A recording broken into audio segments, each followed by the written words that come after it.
Hello, welcome to 4 Minutes Closer to God. My name is Doug. In discussing the major early Bible events that changed the world, we have the fall, the flood, and maybe unexpectedly, the Tower of Babel.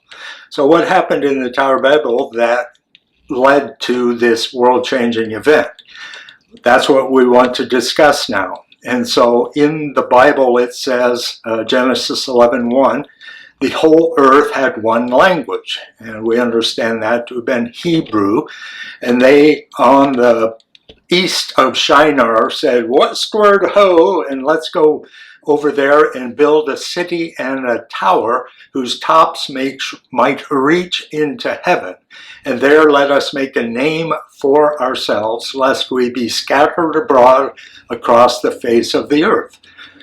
The Lord came down to see the city and the tower, and the Lord said, "Indeed, the people are one. They are united, have one language, and nothing that they propose to do will be withheld from them."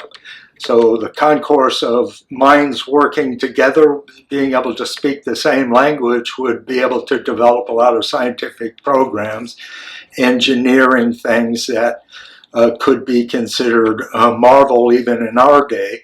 And so God said, "I am going to come down and confuse their language," and literally let us go down to confuse their language, that they may not understand one another's speech.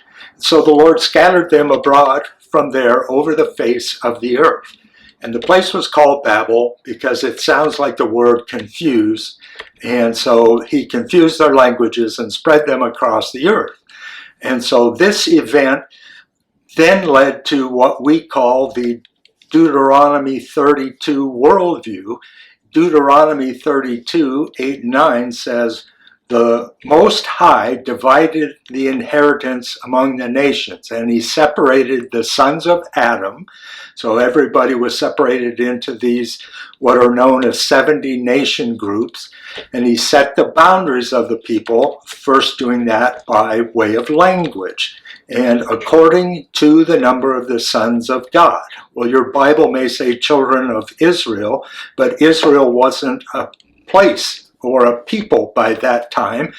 And so the sons of God makes more sense. And he took the angels and said, "Okay, I'm going to put you in charge of these different groups." So one angel to one different national group, 70 of them. But he apportioned one of those to himself, and that would have been the people who came from Abraham, ultimately Israel.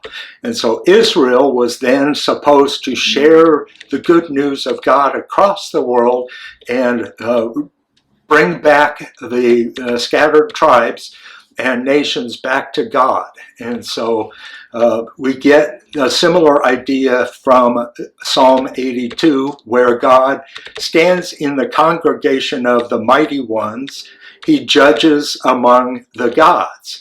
So God Elohim is judging the gods Elohim, and that in that case, they are residents of the spiritual domain, and God says, "You have judged unjustly, and because of that, I'm going to banish you. You are like gods, children of the Most High, but you shall die like men." And so God gave them over to these nations, and then the nations followed these different gods and spread across the earth from that center point of the Tower of Babel.